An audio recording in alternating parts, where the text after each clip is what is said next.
હવે તો સંતો મહાપુરુષોએ જે કહેવાનું હતું એ તો ઘણું બધું કહી દીધું, પણ જ્ઞાનનો એટલો વરસાદ વરસ્યો પણ કામનું કોને બનશે? કે જેને ખેતર ખેડીને તૈયાર રાખ્યું હશે ને એને કામનું બનશે. પણ જો આળસુ હોય, બે ભાઈ સાથે ખેતી કરતા હોય પણ જે એટલા આમ મહેનતવાન હોય ને એને વાવવામાં આળસ ન હોય ને, એને વરસાદ આવે ને બિયારણ વાવી દીધું હોય તો એનું જલ્દી ઉગી જાય. અને આળસુ હોય એ કે હજી વરસાદ આવવાની વાદળ ચડ્યા છે પણ હજી વરસાદ આવવાનો વાર છે તો એના કપાસિયા બગડી જાય એવું છે. એટલે સંતો મહાપુરુષો ખૂબ વાવ્યા વર્ષ્યા પણ એ વરસાદમાં જો શબ્દના મોતી જ્ઞાનરૂપી વર્ષા ને એને ગ્રહણ કરશું ને તો કંઈક કામનું બનશે. એવી રીતે સદગુરુ મહારાજે એવા નામના બીજ રોપ્યા છે ને પણ એને જ્ઞાનરૂપી દાતરડીથી ગોળીને ચોખ્ખા રાખશું ને, જેમ આપણે કપાસ્યો વાવવી અને પછી નીંદવાની સાટ રાખવીને ખડ ન થવા દેવી. આપણે શા માટે ખડ ન થવા દેવી? કારણ કે અત્યારે હાથી હકામણ મોંઘા થઈ ગયા. અત્યારે દાળિયા કેટલા 500 રૂપિયા 400 રૂપિયા દાળીનો ભાવ થઈ ગયો, એટલે આપણે એની સાડ રાખવી છે. એવી જ રીતે આપણા દેહની અંદર કામ, ક્રોધ, મદ, લોભ, મોહ અને ઈર્ષ્યા, સદગુરુ મહારાજે તો આ નામનું બીજ આપણને રોપી દીધું કે જ્યાં દ્રષ્ટિ કરો ને ત્યાં ઈશ્વર પરમાત્મા નામ સિવાય કોઈ જગ્યા ખાલી નથી. પણ હજી આપણને ઈશ્વરનું દર્શન થતું નથી, કારણ કે આપણામાં હજી એવા દુર્ગુણો પડ્યા છે. હજી આપણામાં કામ આવી જાય, હજી આપણામાં ક્રોધ આવી જાય, હજી આપણામાં લોભ આવી જાય, હજી આપણામાં મોહ આવી જાય. આવી જ્યાં સુધી આ સંતો શા માટે રાયડું પાડી પાડીને કહેશે કે એવા નામના બીજ શા માટે વાવ્યા? કારણ કે આપણે હરે કૃષ્ણ કરતા હોવી પણ સદગુરુ મહારાજ તો દ્રષ્ટિ કરો ને કૃષ્ણ કીધું કે રોકડ નામ તણું છે નાણું ફાડે 1,84,000 નું પાનું.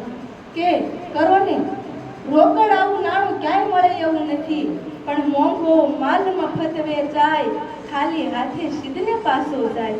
આવા શબ્દ રૂપી મોંઘા મૂલક 1.25 લાખના શબ્દ છે હો સંતોના મુખના. કારણ કે એવા કોઈ આપણે કીધું ને કે મોતીડા ચરે રે હંસો મોતીડા ચરે, 1.25 લાખના મોતીડા હંસો ચરે, પણ એ આ સંતો છે ને એમને હંસની ઉપમા આપી છે. એમના મુખનો શબ્દ છે ને એ 1.25 લાખનો છે, પણ એ આમાં કોક વિરલા છે ને એ શબ્દને સમજી અને એ ગ્રહણ કરે, એ જીવનમાં ઉતારે અને એ જીવન બનાવે, ત્યારે પછી એને ન બોલવું પડે. એમાં ગુરુ મહારાજ પ્રગટ બોલે અને એના પ્રગટ પ્રમાણ છે. પણ આ ઘાટ જ્યાં સુધી હશે ને ત્યાં સુધી નહીં સમજાય, કારણ કે સદગુરુ તો અઘાટમાં લઈ જાય છે જ્ઞાનમાંથી, અને જ્યારે આ દેહ છૂટી જશે ને પછી અઘાટનું દર્શન થઈ જશે ને ત્યારે આ એક એક શબ્દ સમજાશે. કારણ કે સોનું લેવા આવે ને ત્યારે આપણને ઘાટ દેખાડે છે અને આપણો મોહ ક્યાં બંધાય છે? ઘાટમાં. પણ એ ઘાટને ખુશી નાખો ત્યારે શું વધે છે? કેવલ ને કેવલ સોનું વધે છે. ત્યારે કીધું અરે મારા વાલા રે યા પરગટ ગમની માયા, જેને ગમનો પડી તે મુંઝાણા, સોનામાં વીટીને વીટીમાં સોનું, સોનામાં વીટીને વીટીમાં સોનું.